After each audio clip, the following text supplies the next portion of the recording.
If you're interested in having sessions or certification training, go to pastlifeawakeninginstitute.com for details. Thanks for watching and enjoy this episode.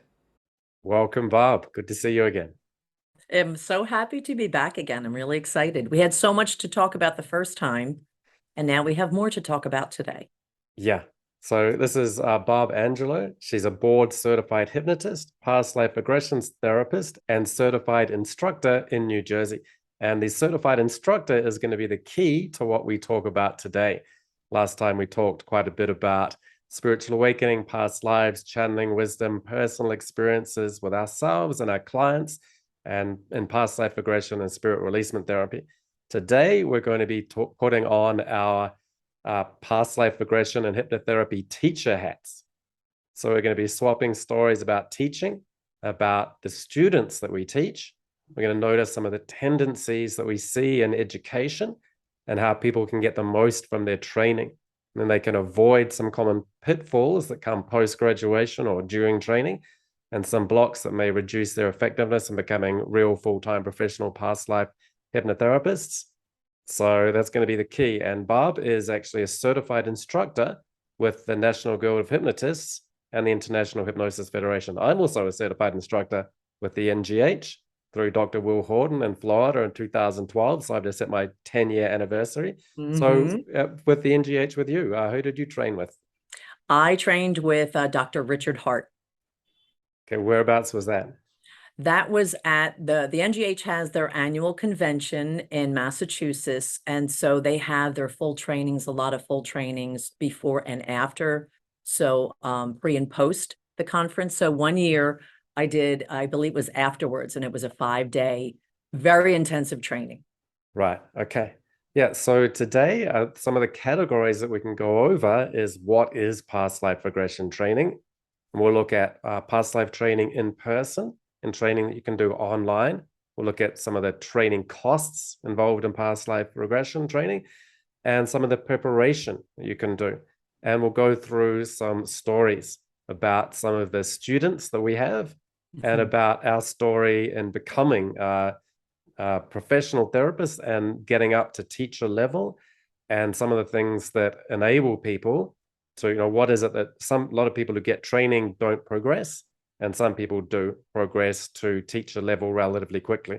So both Barb and I were professional hypnotherapists for 6 years, and that was only 6 years after that we became instructors and teachers. So that's a pretty fast track, but that shows that we were pretty committed and really living and breathing it for 6 years until we got to the instructor teacher level.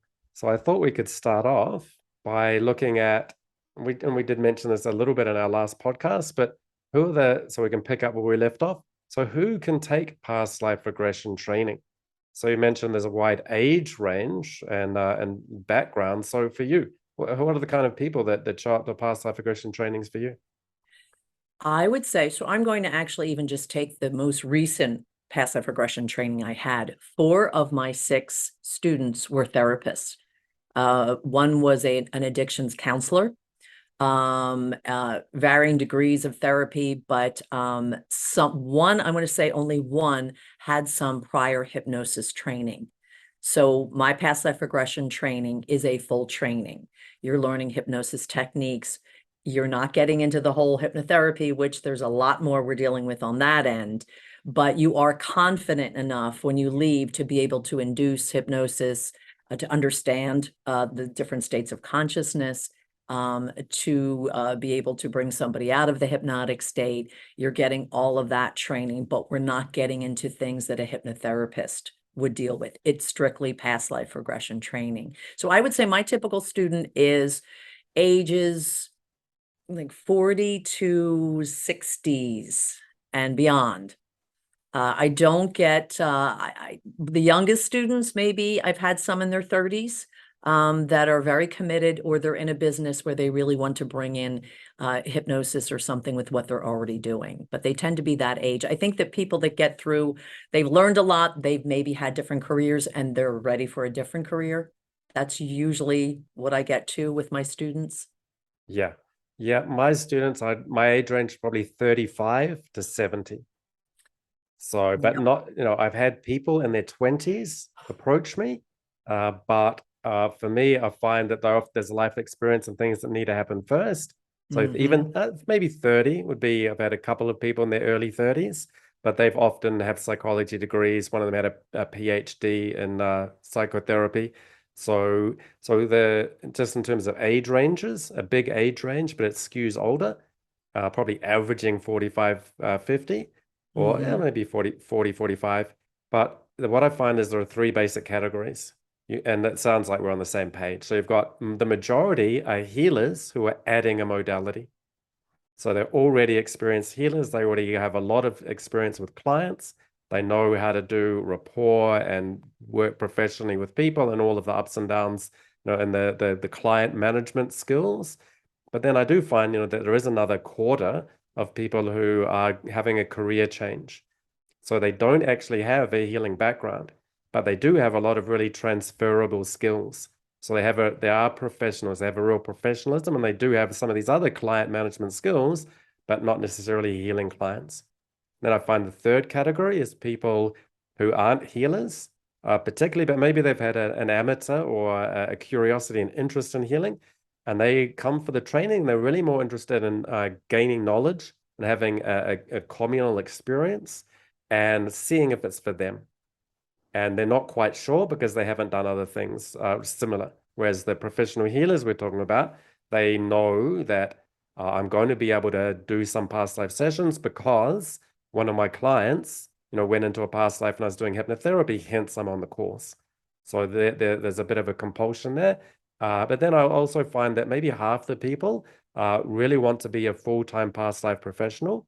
And maybe half the people are like, I'll try it out, or I'll probably stick with my main modality, but it's really nice to have this in my toolkit.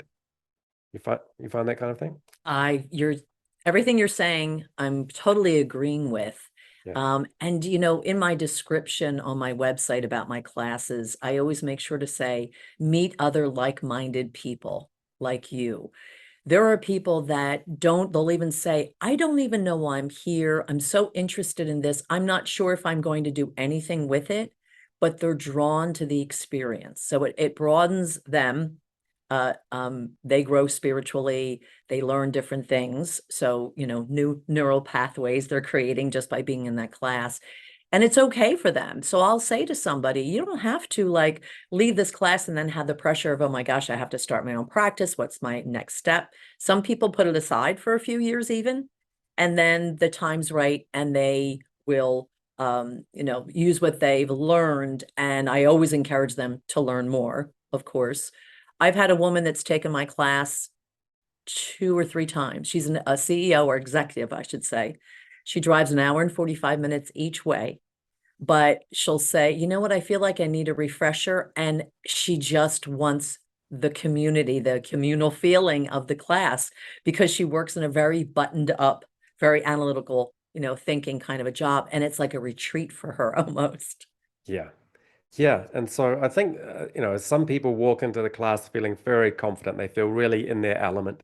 And some people, who are professional healers with a client list of people, and maybe they've done, in fact, that maybe they've even done, a lot of them will even have some past life regression training already to some extent, or have read a lot and be quite familiar with it. Some people will really walk in feeling like a fish out of water. And that it's okay for me to have that part of the class, partly because we're planting seeds for the future. And as past life regression therapists, I know that these seeds are not only for the next few years, but the next few lifetimes. Hmm. So And the like, next generation too of healers and people who need this kind of work, that it's going to help them. yeah. So for me, like I like it when people come in and they graduate and they go on to be full-time professional past life regression therapists. That makes me feel good. But for the people that don't, I know, well, maybe not this year, or maybe not this lifetime, but maybe see you in the next one, you know. And I think just that exposure to some of those teachings is valid. So you may think, oh, some of your clients went on to be real good past life therapists. Some of them never really used it. And I don't see one as necessarily being better than the other, as long as the reasons that they don't use it are that you've really planted seeds that are going to sprout later, rather than and this is what we're going to get onto later, were there other blocks, were there limiting beliefs or reasons why they could have gone further, but they didn't. Mm-hmm. And we're going to go into that. But we just want to acknowledge the spiritual underlying seed planting karmic impact of doing it for knowledge and experience. So the next thing is another way of looking at who can take past life regression training. And you've hinted at this as well, the button down scientist conventional type. And I find that the class is pretty much 50-50 split between the scientists who got psychology degrees and the mystics who are mediums, psychics, do Reiki. Yes, yes. You find that? Yes, I do. And I love when at the end of the training, not that I'm turning the people who are more analytical into a mystic or having, but they had these experiences in my class, because everybody does. We go through our own kind of self, we're doing past life regression for ourselves, and I'm leading them into different meditations, and even just the discussions alone, that they will have an experience that it feels safe to have it in a group. It is something that they probably would never experience on their own. And when that kind of like awakening they'll have, like your Past Life Awakening Institute, I love that title, because that's what it is. People that come to this class are awakening on their own too, and having that experience. So it's great because the person who I always feel like their soul, their spirit already knows it. They know that part of them, the mystical part and all that wonderful, but it gives them almost permission when they pay money, they set aside the time, they come in, then they're saying, I'm ready for this. And again, whether they take it with them and they become a therapist, or it's just the next step in their awakening, then it's wonderful to see by the end of the week. Yeah, I really like it from the other side as well, which is the mystics come in and they get the scientific mindset, which is a methodology, which is a Yes, real structure, which is a real deep explanation that's cohesive and complete. Because the mystic side can get too far into, you can't really explain this thing, it's ineffable. Well, partly it's ineffable, but partly you need to be maybe a bit better at communicating and nailing it down a little bit, which can be done to a degree. And yes. so I find they really appreciate picking up extra tools and having a real structure they can work with.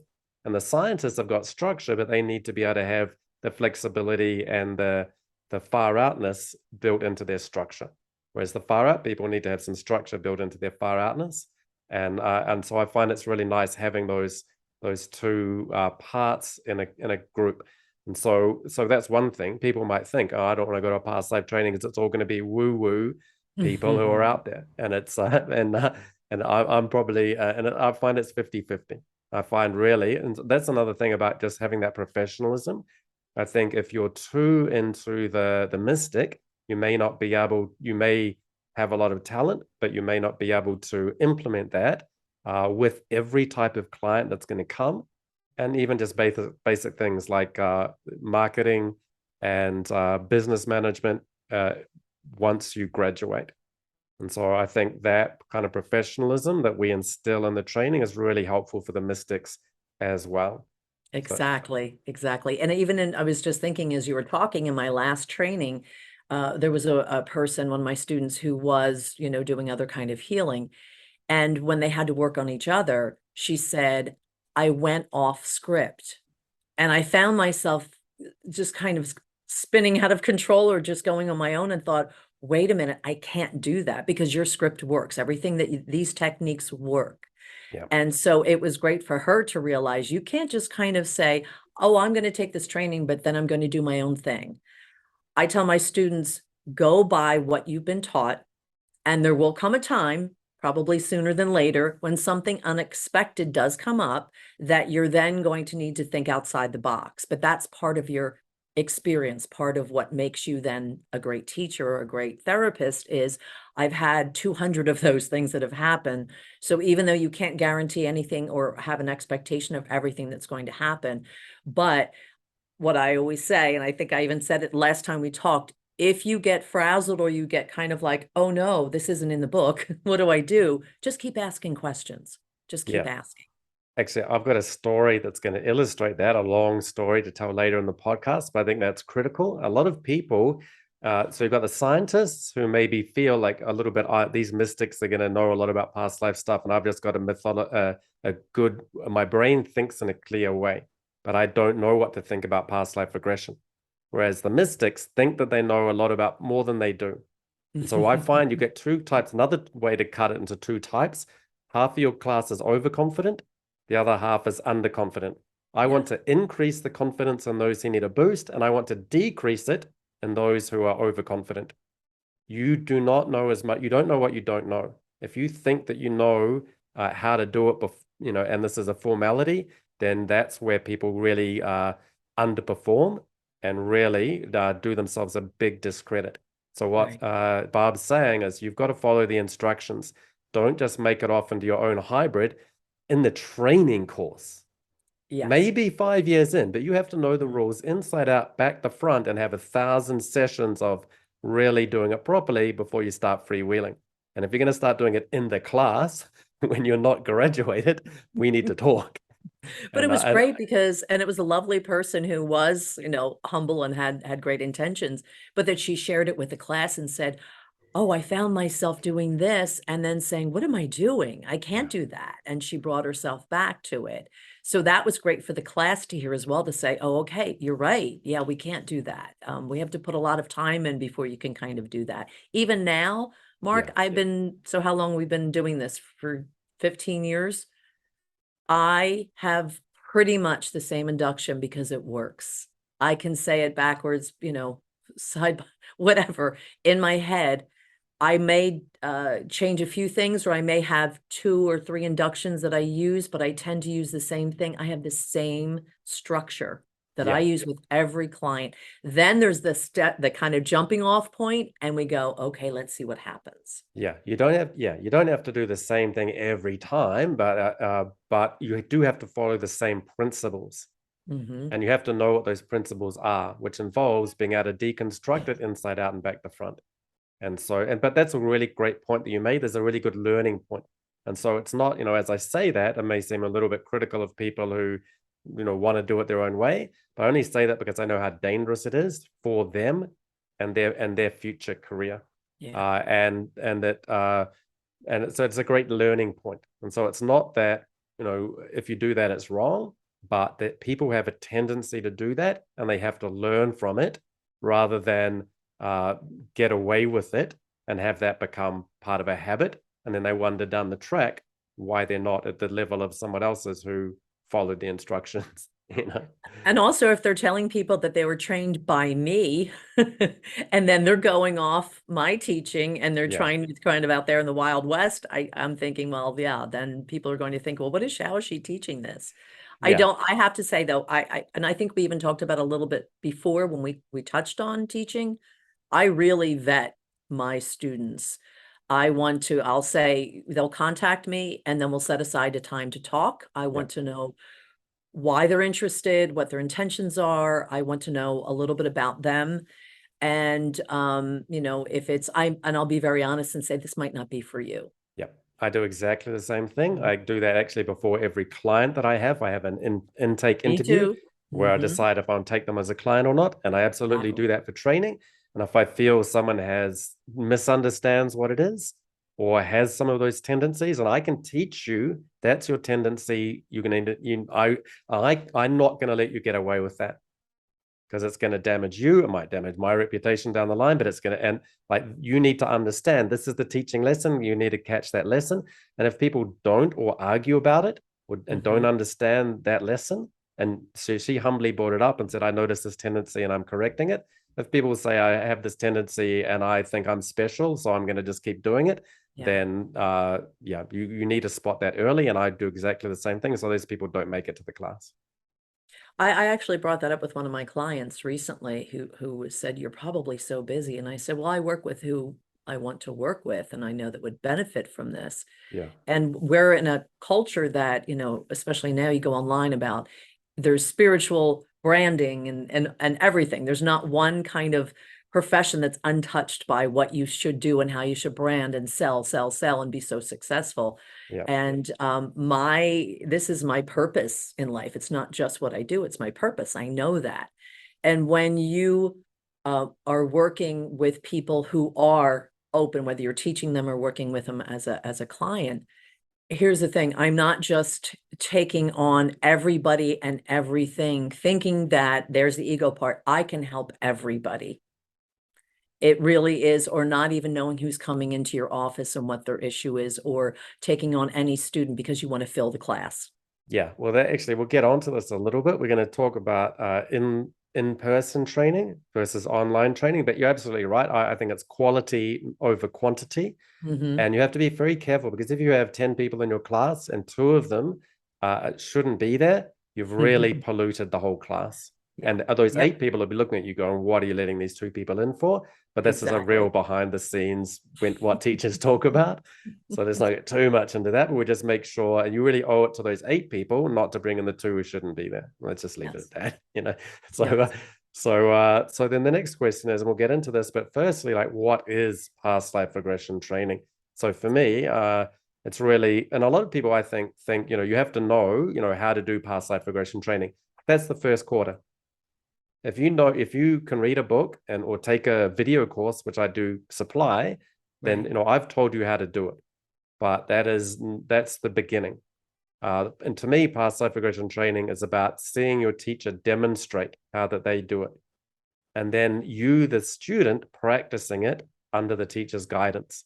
And then you, the student, going and putting it into practice, graduating and doing it with other people, because you learn from your experiences. So I think a lot of people think that they know how to do past life regression because they did the first 25%. And the other 75% is where the rubber really hits the road. So that's sort of my version of what past life regression training is. What do you think, or how would you define it?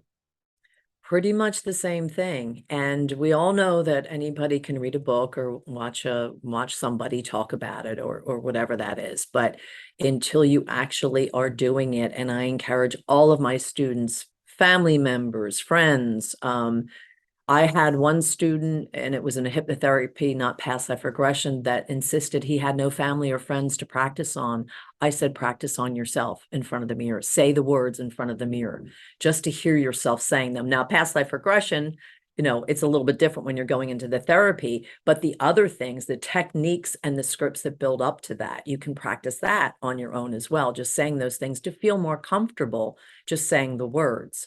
But there is a time, though, when you're just going to have to just throw yourself out there and say, I think I'm ready. And then that's when it begins. And so many students will say, I was so nervous and I did my first session. It was great. I heard everything that you've been telling me, and everything you taught me, it worked just the way that we did in class. Yeah. So demonstrations is something you'll do in your training? Yes, what I've done too, which I think is important and really helps. So during the pandemic, I was doing Zoom. I recorded those sessions, and with those people's permission, I show them. Sometimes I send them, they can watch them on their own. Other times, because you can't talk for 8 hours the whole time, that we'll, as a group, watch the session, and they get to see how to do it on Zoom as well. So just those little things, if you can watch. We'll watch those, and then we'll discuss some of the pre-intake that maybe they didn't see. We'll talk about the session itself. They even might say, I would have asked that question, or maybe would have been appropriate if you've done that. Yeah. And then I also do live in person. I don't do, I bring an outside person when I do my demonstrations. I don't take a student. I used to, but I found it's better for them. Well, first of all, the person who's having the experience is missing the training. Yeah. And I'll bring in someone cold, and I'll say, meaning they might not know much about past life regression. They've never had a session.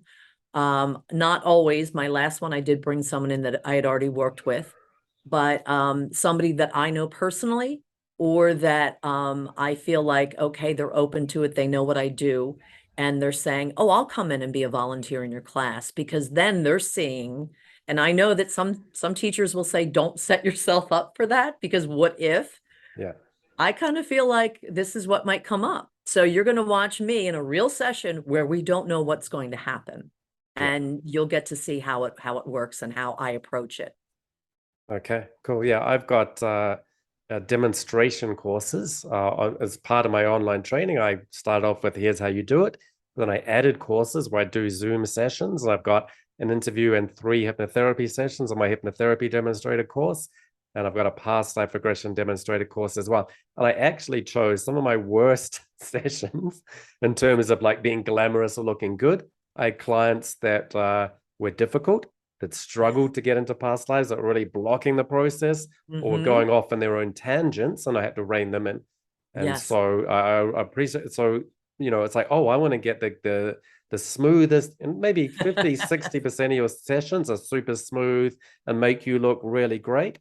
And some of them you have to grind it out. And that's what I put in my demonstration sessions, ones that are less glamorous and less flowing and less easy, because particularly in the earlier days, it's going to be it's a little bit, your real smooth sessions come a little bit later. And so exactly, that is better learning. And so, yeah, so there are demonstrations that you give. You've moved to do some online sessions. What about training? Is that something that you do online and in person, or just one? Well, what I've developed now used to be all in person, the entire thing. Start from the very beginning when we walk in and welcome, and that's what we would begin with, and as well as my hypnotherapy training.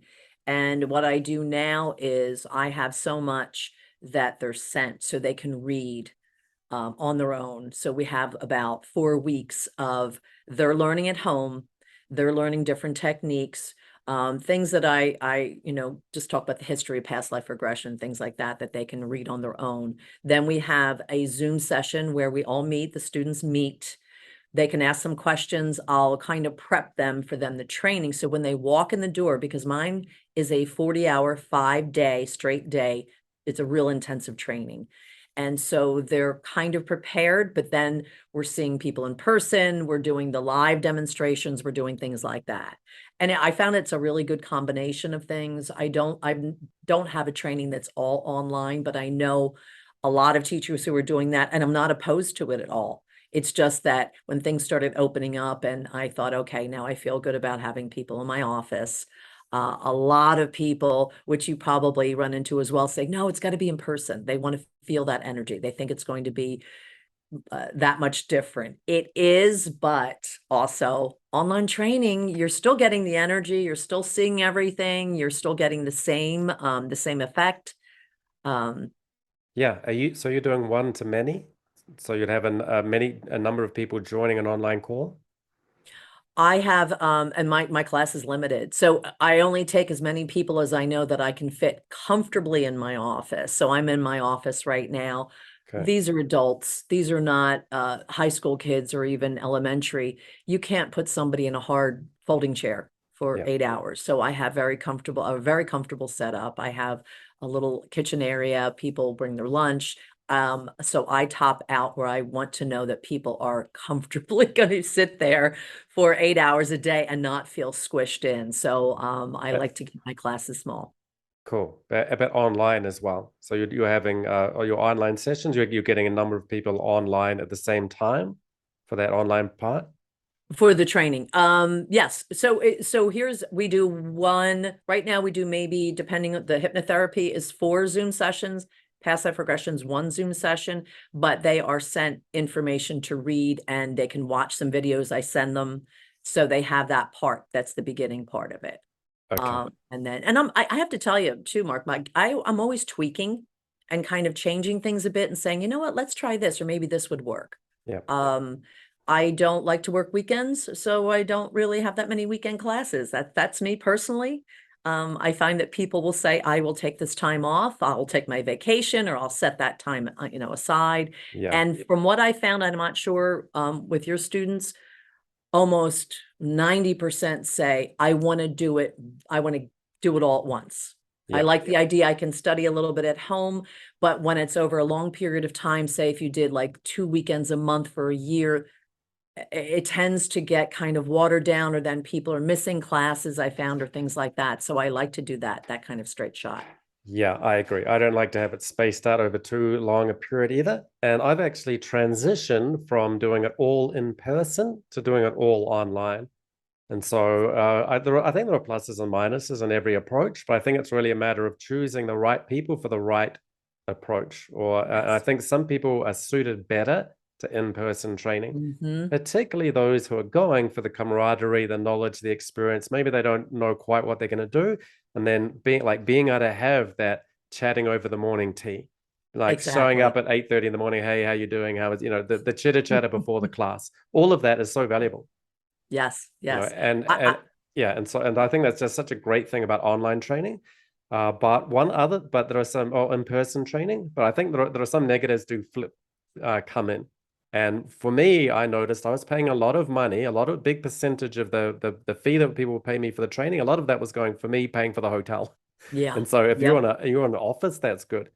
Or people will then come from out of state or different parts of the country, or even internationally. I had people flying from yeah, other countries, and then they've got a flight, they've got yes, hotels, they've got yes. missed income, they've got to take off, their holiday days Hmm. are being Meals, spent. etc. Hmm. Yeah, and Yeah, so, but the good thing is, you have the camaraderie, and you have to show up every day because everyone else is. And when you're online, you've got to really be a self-starter. I think people have to be more exactly. conscientious. Yes. They've got to work harder in a way. It is a little bit lonelier. Yeah. But I find the people that are suited for that are the ones who are the real professionals and also that you talk about, can you find, a friend or family? No, I can't. Well, great. We've got 8 people sitting here in the class and Hmm. you can work with them.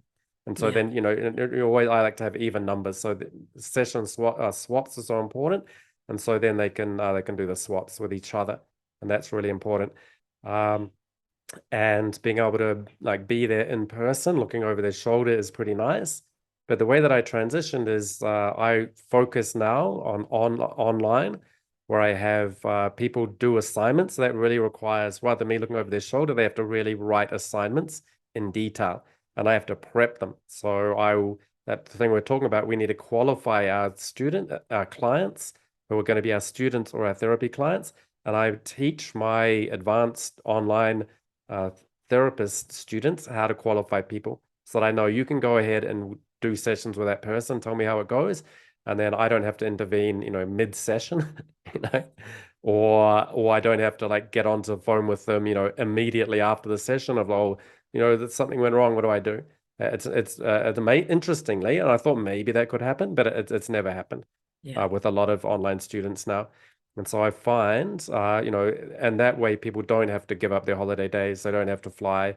They don't have to spend more money on the Exactly. hotels and food than they do on the training.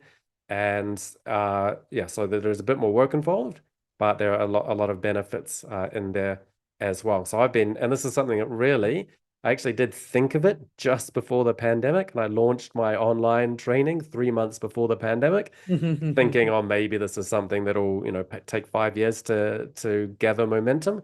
And it just went crazy in the 2020. I was Wow. more busy training people when I couldn't see them online and in Yeah. person than I was before. So, it's amazing how effective that's been. But you do really need those people who are really committed and really going to put in the work, and because it is a lot of work and they have to really and because that's one thing when people show up for the in-person training, you've always got your 20-30% who sit in the back of the class and you don't hear a peep out of them, Yes. until you really get it out of them.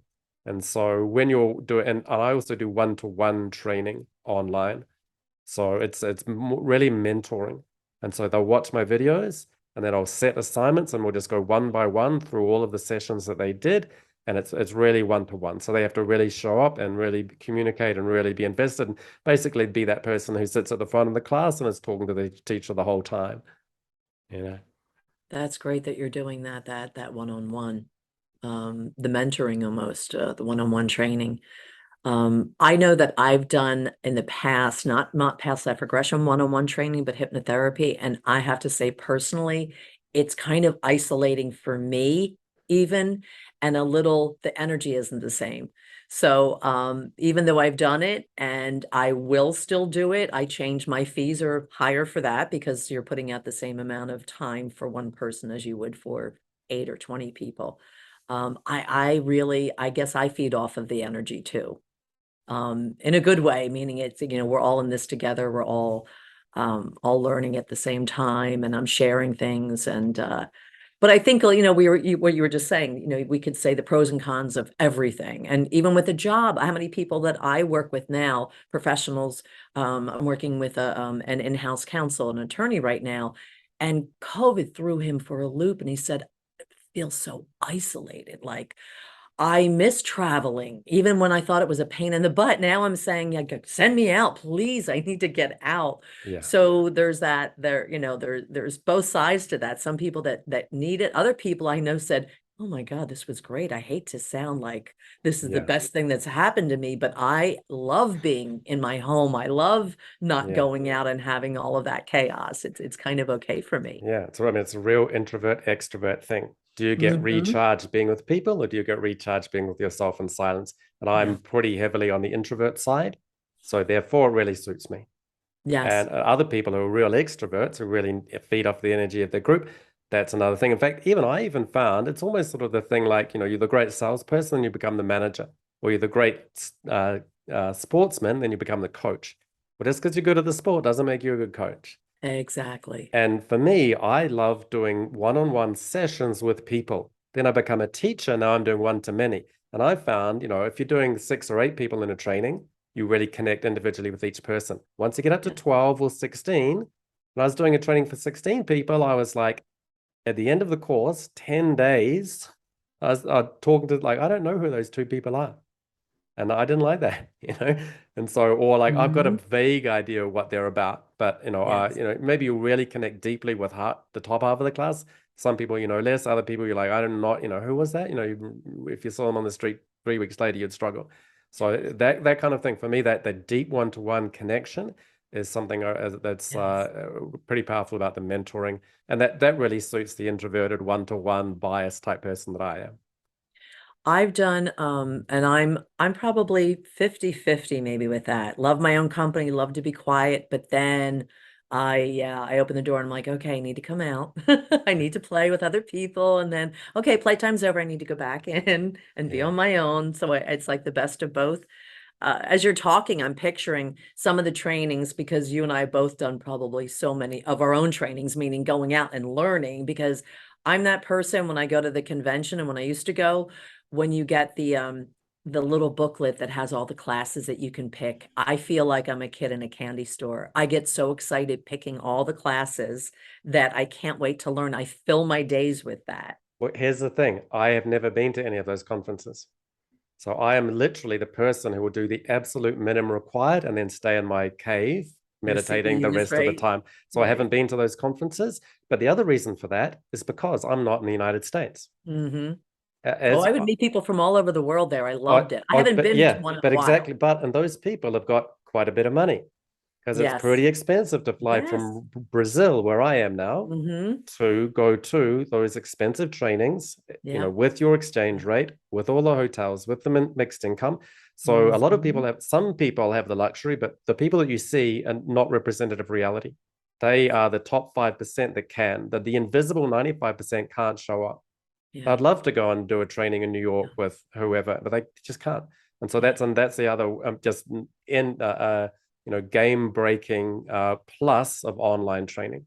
That's what I love about what you're doing. I want to learn more about that because I took the spirit releasement when I found you. I think I heard you on a podcast, Yeah, went on your website. And even though I had already read the book and done some of it, I thought, let me do this because I can do it on my own. So I downloaded. It was so simple the way you had everything arranged. It was so easy to do and so simple. And it was yeah, great because I would sit down when I had some time, every day and listen to more and listen to more. And it was a good refresher for me.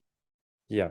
Well, that's actually a next part, which is I find that a lot of people will get a training. And so even for me, my training is almost really for people that have already done in-person trainings.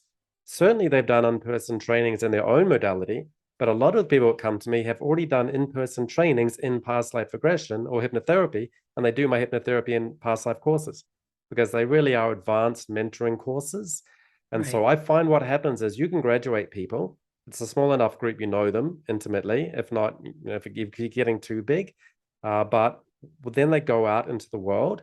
And I think a lot of people, they have the camaraderie. Oh, it's great being around people. But as soon as they come out of the course, they lose a lot of momentum. And now they're not around people. And now they have to face the reality, which is therapy is a lonely business. You're going to be on your own, and you're not going to have all your classmates around you and supporting you. You're not going to have your teacher there to help you through it. You've now got to fly real quick.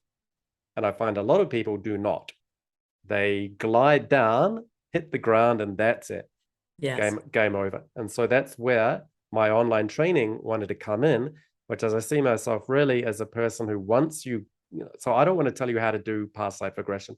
A lot of people basically even know how to do it, but I will tell you how to do it in my version, and I'll demonstrate how to do it so then people can model you. And then they can like, what would Mark do in this situation?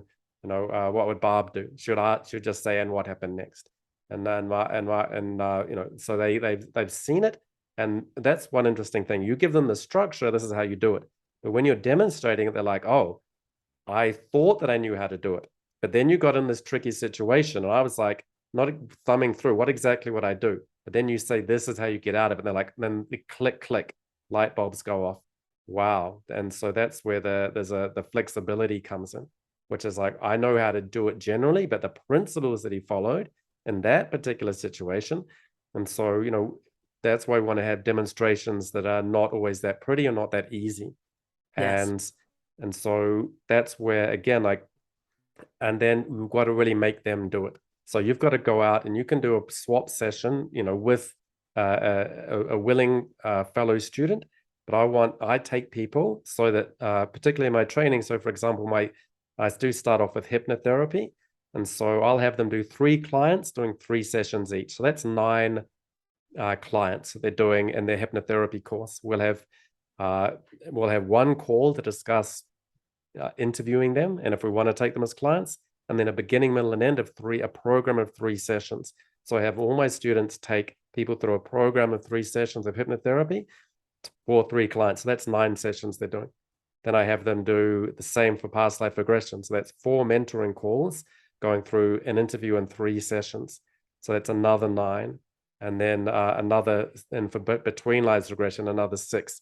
So they're getting they're doing 24 sessions that they're then writing assignments for and then describing to me what happened. And I can go through line by line. Here, there was an opportunity. You did this. That was good. Here, there was an opportunity to do this and you didn't do it. So I can tell you what you did, but I can notice what you didn't do. And then here's something you did, and don't keep doing that. You got away with it once, don't make a habit of that. And just these little adjustments are so important, I find. And that's the thing that can help people go from I'm a certified past life therapist to I'm a past life therapist, which is I do it and I've done 100 to me, and I've done 100 sessions. To me, that's kind of a minimum. If you know how to do it and you've done a few practice sessions, okay, that's the key to the door. But to me, you haven't really walked through the door until you've done your first 100 sessions, and that should be 30 clients. And then you're getting the hang of it, and then you've got to keep going and do 1,000.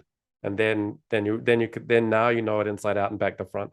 Now you can start doing it your way a little bit. Don't you wish? Because as you're talking, I'm looking back to 2007, 2008 when I graduated, and then you're on your own.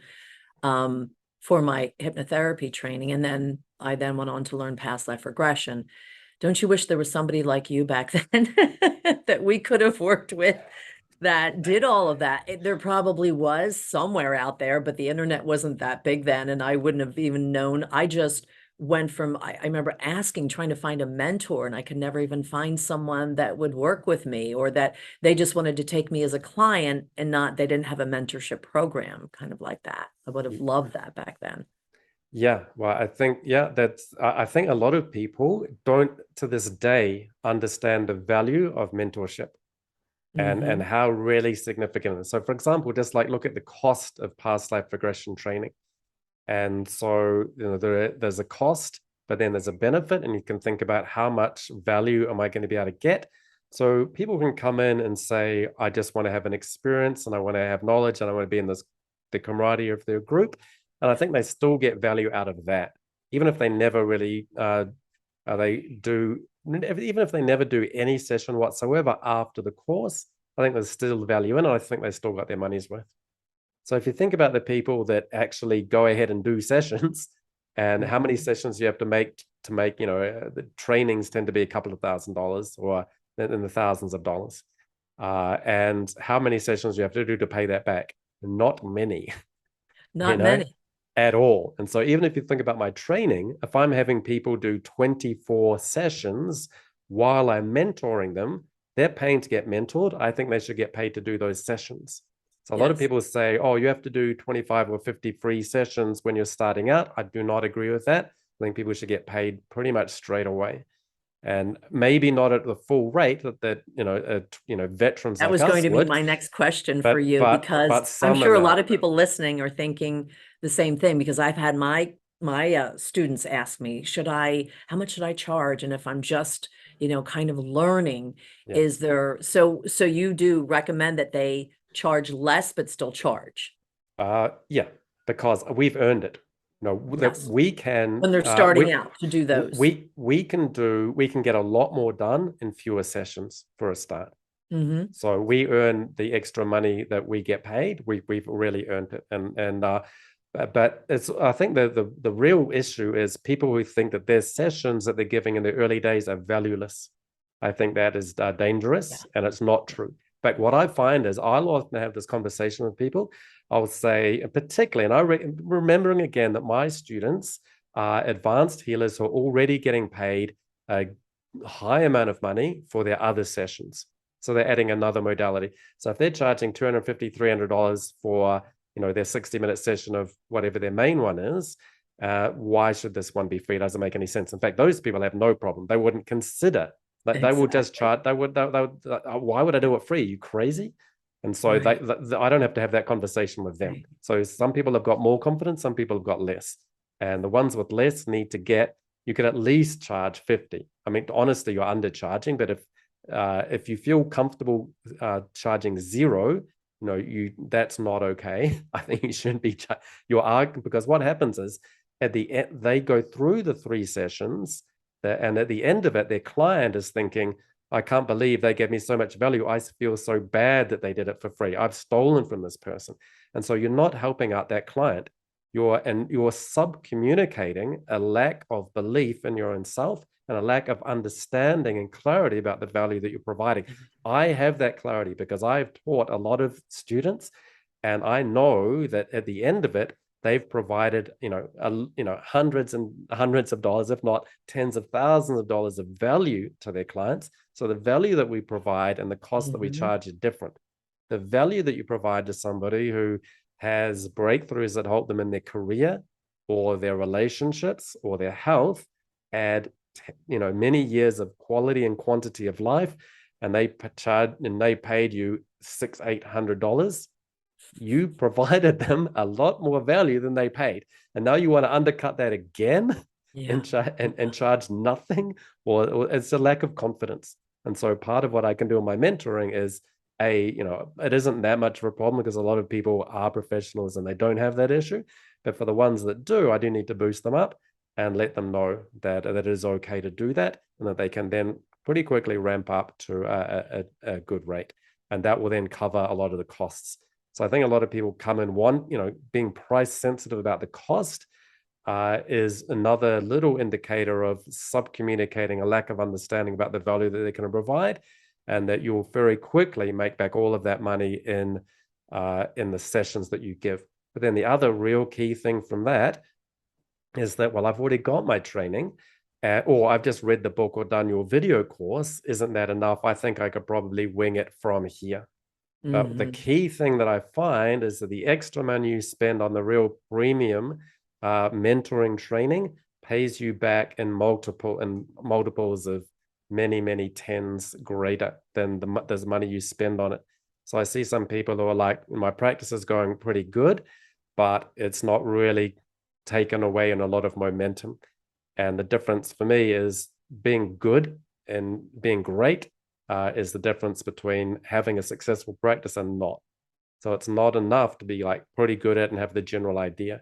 The extra mentoring and value that you put in, you get paid out so much higher in terms of your returns. And it really can be the difference between success or, just having it as a sideline kind of a hobby thing for me. It's funny because probably, I don't want to say it's the only reason, it was kind of the push. I had never really considered becoming an instructor. And I had a dear friend who wanted to learn hypnosis. And they're the only instructor in this area she didn't really feel comfortable with. She had talked to him and kind of went on his website and said, I don't know if this is for me or not. So there was an instructor training coming up at NGH. And I figured she could pay me, what she was going to pay him, and it would cover about 99% of my training. One So person. one person. And then another friend said, oh, I'd like to do that too. So they were my first two students. They came to my house. We sat at my dining room table for 6 weeks. They would come in and they had the same kind of schedules.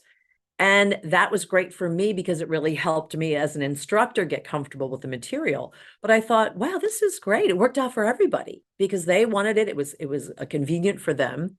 And then that's how I became an instructor. I also do really love to teach, but I don't know if I had been kind of pushed in that direction if she hadn't pushed me. I had exactly the same thing. I showed up to a new city. I saw who the other therapist in that city was high profile and had a bad reputation. And I didn't like the way he was doing it. So I thought I will become a trainer and flood the market with people who can give hypnotherapy and past life regression a good name. There So, you go. There's yeah, your motivation. yeah. Exactly. So we might be the humble, less confident types who, or may not be drawn towards it, but absolutely thinking that, in order to serve other people, that's going to be, I need to step up and do this now. And that was, Exactly. yeah. Exactly. And so, and Because I want to help. I'm thinking, okay, I want this person to get the best training, and I think I could give that to them. And yeah, it didn't mean I knew everything. It didn't mean that I don't only just become an instructor, but I had been a hypnotist for a while. yeah, And I knew that I was going to listen, help her out whenever she needed it. So I knew all of those things just by being who I am, that yeah, it would be something that I knew that I was going to give it my all. yeah. And for me, that meant actually flying from Asia to Florida, spending a ton of money on flights and accommodation and missed income and all of that stuff in order to get that training. So yeah, that was a choice that I made. But it's interesting as well, just even that journey of becoming a healer as well, because I think I see this in a lot of people, and they get very comfortable being a therapist. And I got uncomfortable seeing other people being therapists or trainers in ways that I thought was not serving our community well, Yeah. and it needed to Yeah. upgrade. So I became so uncomfortable with that I had to become more uncomfortable in spending money, which I don't like doing, and traveling, long haul, which I don't like doing. But I did because I was forced to, because that discomfort forced me to awaken. I could have easily just, Yeah. I was living in a tropical paradise in an island in Thailand, and everything was good. But I then I even went to the city in Bangkok, which a lot of people who live in the islands will not like the big city. But all of these things that I did, and so actually one thing, just even to illustrate the difference between sort of being like quite good and understanding past life regression, being great at it. So here's a little story about my therapist journey, and it's to me it's an illustration of how just that little extra percentage makes a complete difference to success or really failure or not really taking off. So I know a lot of people, they do basic training, they feel like they know what they're doing, but they don't know what they don't know. There are levels to this, and you can be doing good, but then you might have a couple of tricky clients, and you're like, oh, okay, it's not always, it doesn't work every time, kind of a thing. Or no, but I think you really have to. Word of mouth is everything in this. You need referrals, and you need to so you have to have good word of mouth, and that's pretty much everybody has to speak well of you. If you get 9 people speaking well and 1 people speaking bad, that one person will just torpedo all those 9.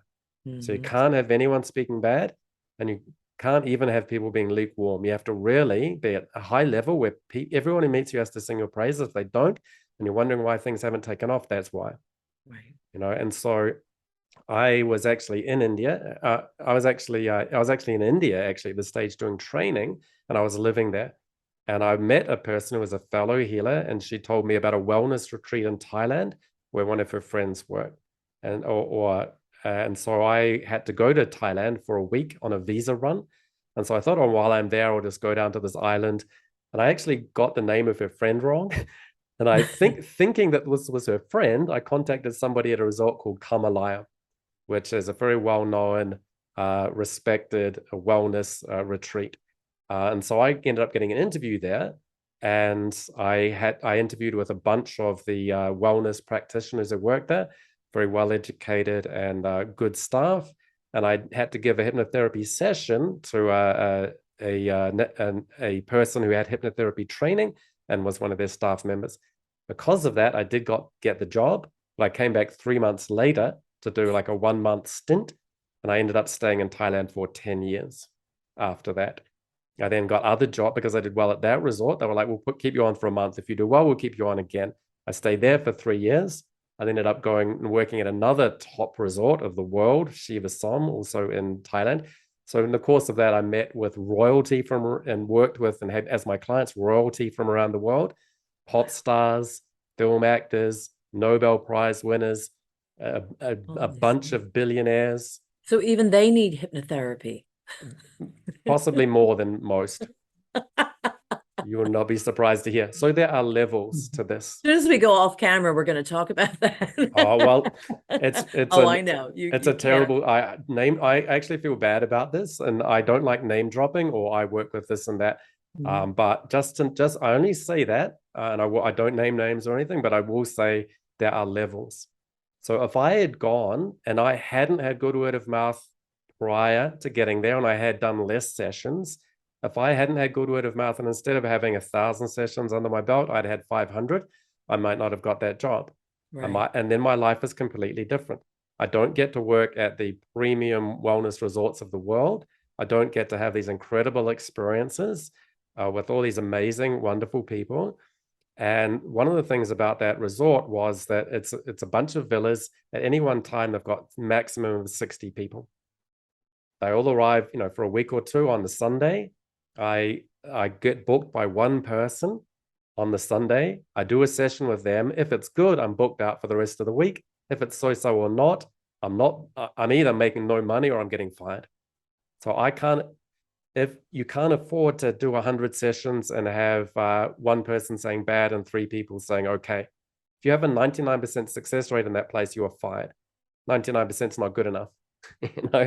I think people need to have a little bit of that approach, which is, you've got to have people raving and people really connecting. And if not, your word of mouth isn't going to be there, and you're not going to be able to stay at these. You're not going to get into the place. You're not going to be able to stay there.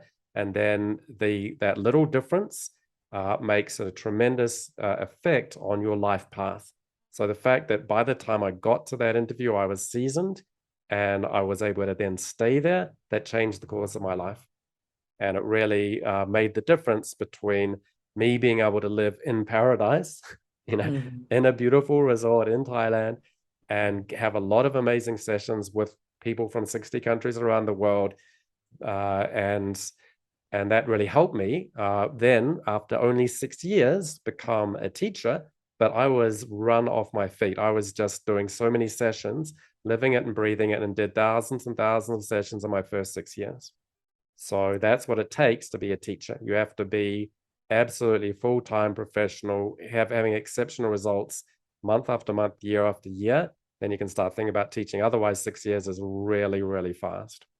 Yes. But unless you're really, a maniac for it, which is what I am, and that's also part of the mentoring. You can get it from, and it's the invisible mentors, which is, how many people do past life regression training? 10,000. How many become a teacher 6 years later? A handful. How many of those mentor? Is even less.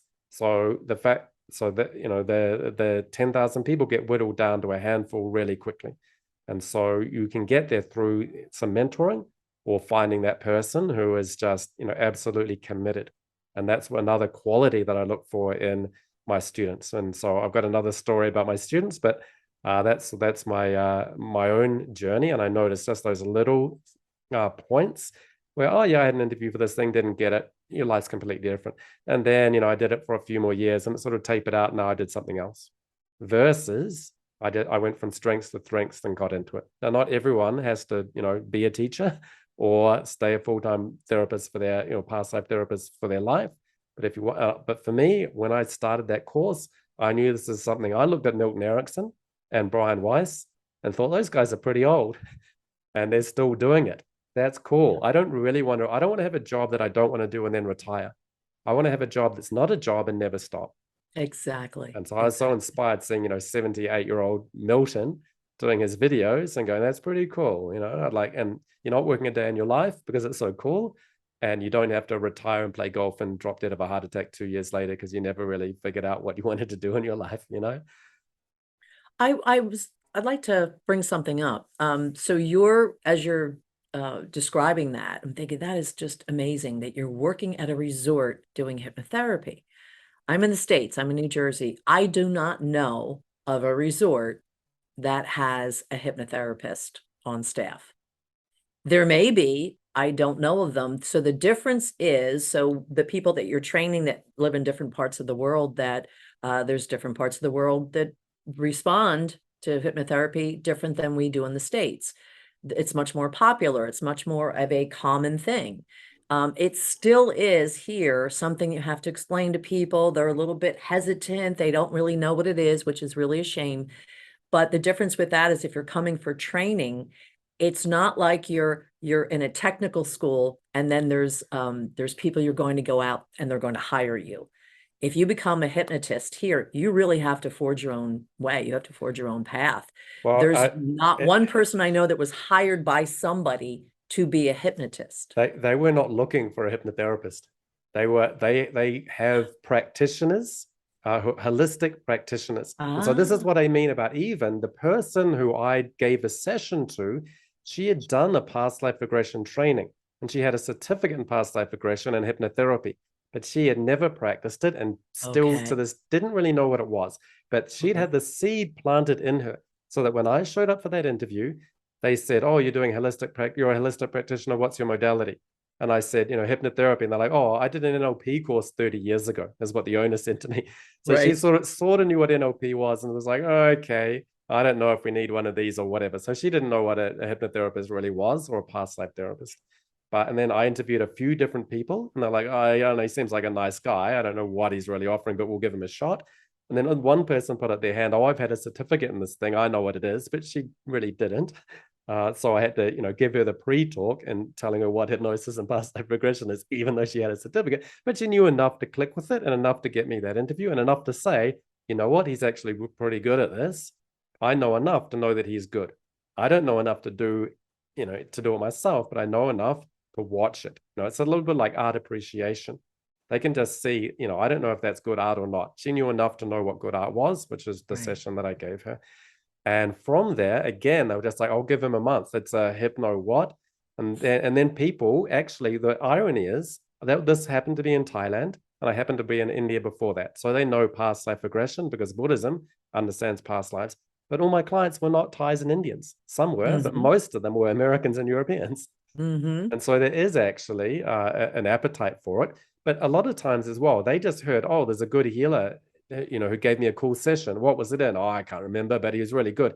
So they weren't looking for hypnotherapy or past life regression. They wanted to work with me because I was good at what I did. And people want to be around people who are good at what they do, regardless of what it is. And so they were like, I would have never gone for a session in London or New York, but I went but also because I'm stepping out of my button down life and I'm on holiday.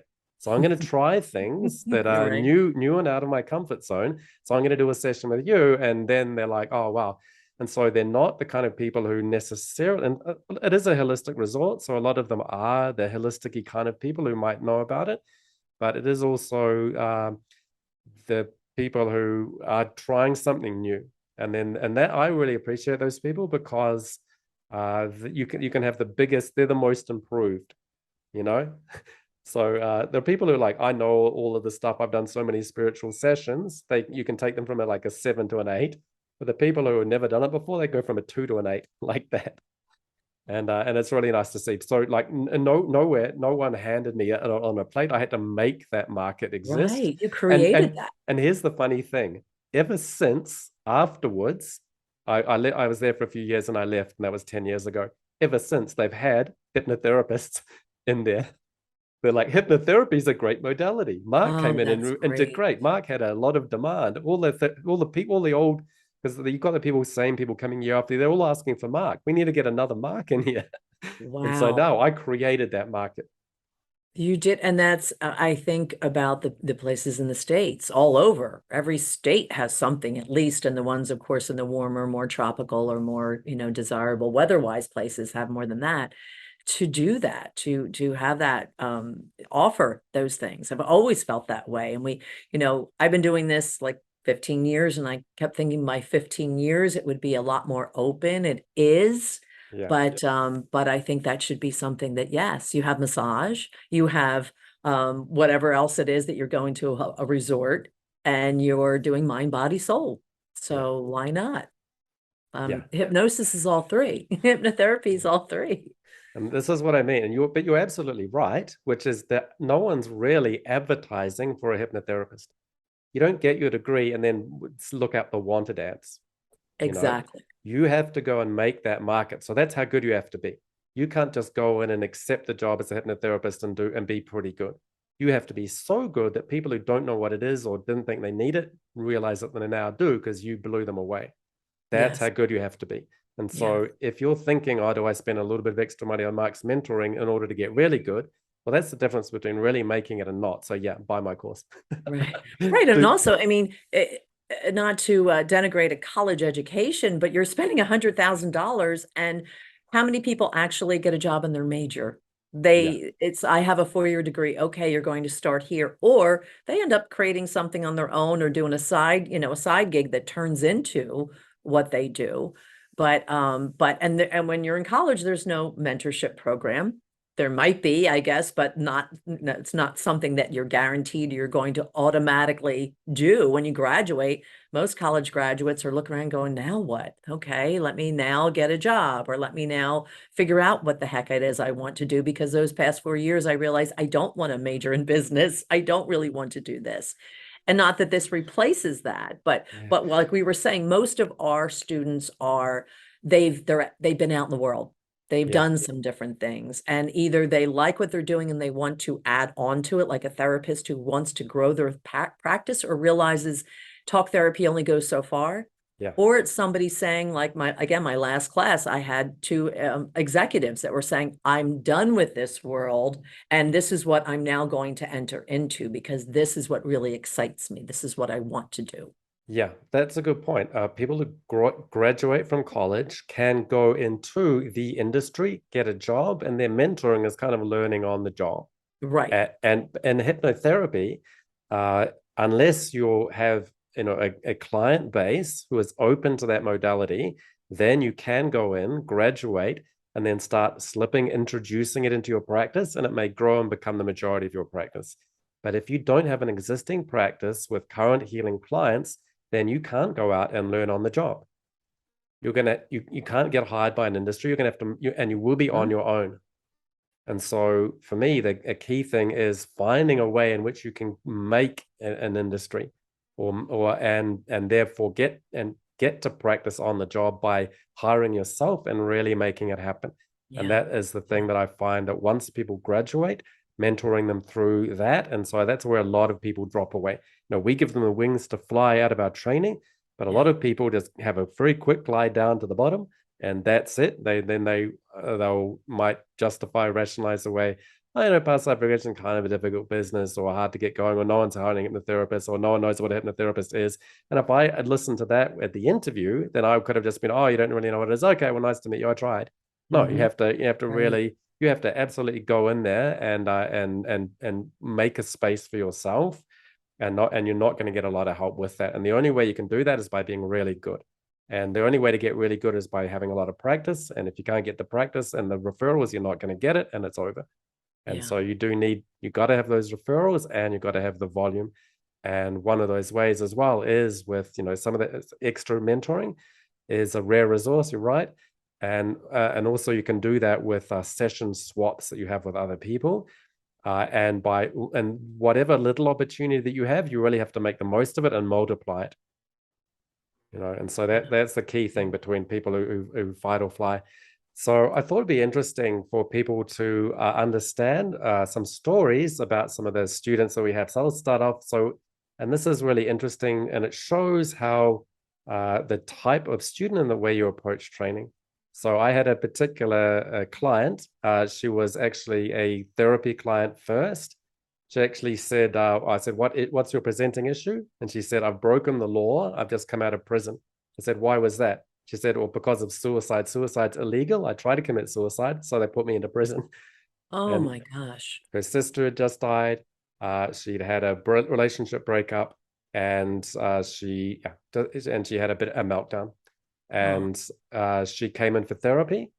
She had a background in sales and in the wine industry. So she's a beautiful, successful, talented woman in her 40s. But life just she had a triple whammy. I think her mother died as well. She didn't have a healer's background, but she had 5 sessions with me. So she had a deep therapy experience. So part 1, deep therapy experience, 5 sessions working on, serious issues. She also had good transferable skills. So she's very professional. And the third thing was she really listened to the instructions and did nothing less and nothing more. She came in humble, and she felt even she didn't belong among her classmates, because a lot of classmates were existing healers, professional psychologists. And another person came in, and she'd done a lot of healing courses. She was the mystic type. She didn't have a job or a professional discipline as a background, but she'd done a lot of study and done a lot of courses here and there and some sessions here or there. But she came in really confident, maybe too confident about her healing ability. And so on the first day, she was like, I'm going to be the queen of the class. And the other student, Victoria, was, feeling like she didn't really belong there. And but it was part of even her ongoing therapy to understand how the subconscious works. She was really, that was another person. So I find so many people from my training courses that would never have trained, but they see what we're able to do with them in our sessions. They're like, I want to learn how you helped me in those sessions. I want to be able to help at least one person with that, or even just know how you did it. It seems like some kind of magic. And so as we went along, she was unconfident at the beginning, but because of her experience, because of her transferable skills, and by following my instructions, she really moved ahead. And the other person who thought that she knew how to do it already would do the same kind of thing, follow some of the instructions, but then throw on some of her own stuff, and didn't have that learning moment of realizing that that's not great. And so after day 7 out of 10, she came to me and said, why is this new person who knew nothing now miles ahead of me? So she knew enough to know that, oh, wow, this person, I thought I was going to be the queen and I'm miles ahead of everyone else. Pretty soon she was the last, and the other ones were ahead of her. Yeah. And so that her deep experience helped her, and following those instructions. So what I notice is if people they want to be past life therapists but haven't done it themselves, that's a real issue. And one other way you can get that is, all of my students will do session swaps and have past life regression. But the other way you can get it is through spiritual experience and meditation, or doing very similar type classes. And then really this thing about following instructions, it's so important. People who don't follow instructions get into the ego, or want to do combinations of like a meld with a bunch of other modalities. That just doesn't work. Yeah. Like, you're really just doing yourself a disservice, and then you'll be wondering, why am I not the top of the class anymore? And why is my practice not picking up? And then the other part is a real professional discipline. So she wasn't a professional healer, but she was very professional in her approach, and she was disciplined. And she also wanted to do past life regression. She needed to get these resolutions. It was a matter of life or death for her. And I acted as if it was for me in my life. But it wasn't. But it actually may have been as well, because I did a career change, but I had no backup. I had a certain amount of savings, but after that it was sink or swim, and I didn't want to go back to the other world. So it was kind of life or death for me as well. And that's the energy that I put into it, and that really helps. That kind of commitment is and so what happened is, she graduated from the class doing well. She gave sessions. She got a client, a doctor found out that she was doing sessions in hypnotherapy, thought I'll send her one of my clients, and she got that client. She did well. The doctor then, and it could have gone okay, and then she would have got a client. But what happened was she did fantastic. It's not 90%, it's 99%. She did great. The doctor then got her to work at her practice. Within a few months of graduating, she was doing 6 sessions a day, 5 days a week.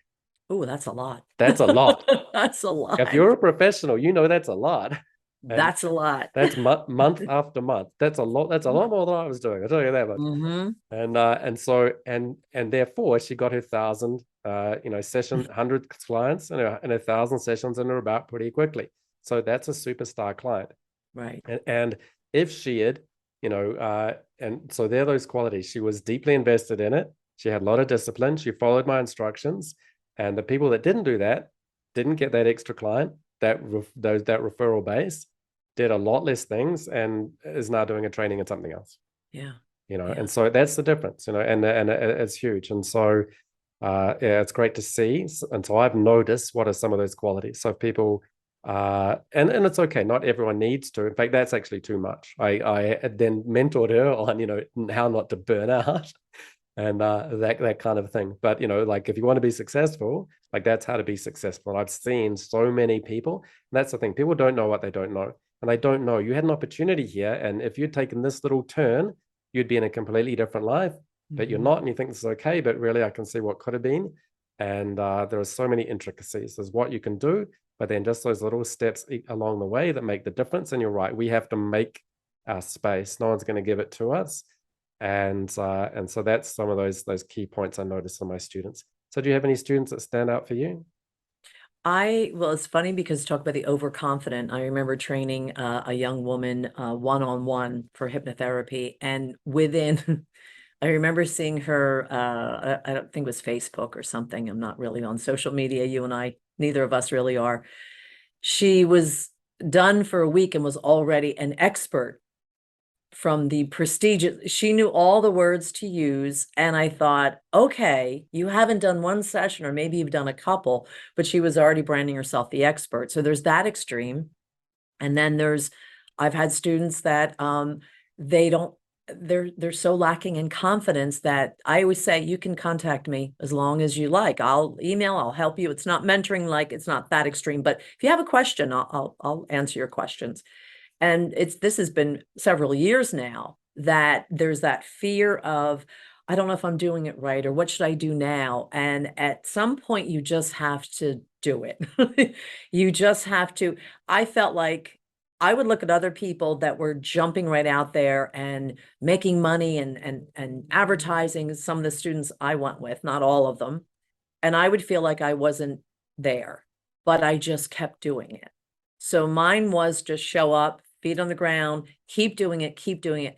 And then you're going to look back and say, wow, I've done thousands of sessions. I've learned, because I didn't get frustrated and just quit because I was comparing myself to somebody else who was doing 6 sessions. 6 sessions is really, really a lot. But if, I was told that you have to, or you're not going to, you're not going to be successful if you don't do that, maybe I would have quit and thought, well, I'm never going to be able to do this because 6 sessions is wearing me out. Or I'm kind of getting a feel for it. You really do have to. You're not going to like everything. You're not going to be instantly good or instantly successful or have all these clients immediately beating your door down. It takes a while to build word of mouth, doesn't it? It does. It takes a while for all of that. I get, of course, more referrals now than I did in the first couple of years, and I used to wait for them, but it just took a while. So my advice for anybody considering to do anything like this, whether it's past life regression, hypnotherapy training, is know that you're in it for the long haul, and to do it, if you want to do it part-time, do it part-time, but do it and have that part-time schedule that you stick to, and the discipline of, really doing those scripts and inductions and all that. So it becomes natural to you. So you just can go in, and that's not the part you're worried about, is the session structure, because now we know that's just the preliminary. The good stuff starts, when they start to go into that space. And that's when it's really cool that we can now, everything we've learned now we can use, because we've learned so many different things and experienced so much.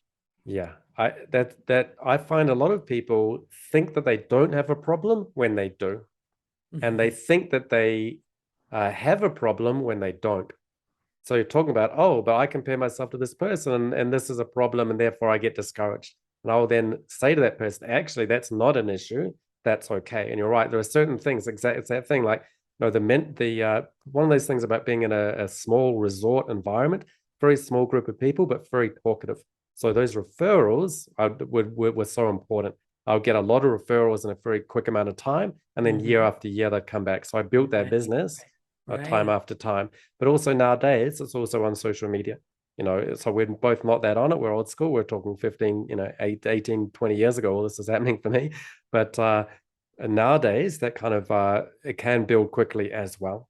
And Yeah. so, sometimes people will think that the momentum is not kicking in, and they'll be digging for gold, and they will stop just before they hit it. Yeah. And Yep. it's that little thing to say, look, uh, that's not as much of an issue as you think it is. Do a little bit more of this, and you're there. And Mhm. that's the difference between really succeeding for your entire life in this industry and or dropping out and doing something else. Yeah. And so Yeah. it's the stakes are really high, and having that assistance along the way is really helpful. So, and that's the kind of thing as one we can also, even in without mentoring, even in our trainings in person, we can future proof people for a lot of these things. Yeah, so that's Yeah. great. And so yeah, so overall, any last thoughts on what it is to be a teacher, the rewards, the frustrations, the joy in the end? I feel that now there's such a need for what we do and not enough people that even know about it, let alone offer it, that I look at my training now as, wow, I'm planting seeds. I'm helping to do that, to send people out into the world that can help other people. And that to me is very exciting. The other stuff, it's not that it's secondary, but that's my main purpose is that. Yeah, And again, I think I'm doing you a favor if I might say, maybe this isn't for you because I don't want to waste your time and money if you're not ready for this. But the ones who really are ready, and they may put it aside for a few months, but that time that they say, I'm going to take this training, then there's something their soul is saying that the time is right now. And the other stuff, you'll work it out. It'll come. Just do it. But take the training now, and then whatever you're going to do with it, it will happen. yeah, great. Okay, well, so good to talk to you again. Nice talking with you too. Again, we could go on and on and on and talk about so many different things, and I love hearing your stories. It's fascinating.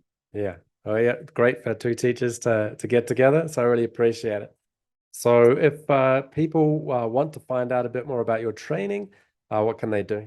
They can go, it's very easy. My website is barbangelo.com, and I have my private sessions on there and my trainings on there as well. Okay, fantastic. All right, great to see you. Thanks so much for being on You the bet. podcast again. And nice seeing you too again. Bye, Mark. Bye. Thanks for listening or watching. To find out more about my guest, see the links in the description for details. If you're interested in having personal sessions or certification training in hypnosis or hypnotherapy, or regression to this life, past lives, between lives, or spirit releasement therapy, then visit my website, the pastlifeawakeninginstitute.com, for details. Thanks so much for watching or listening, and see you next time.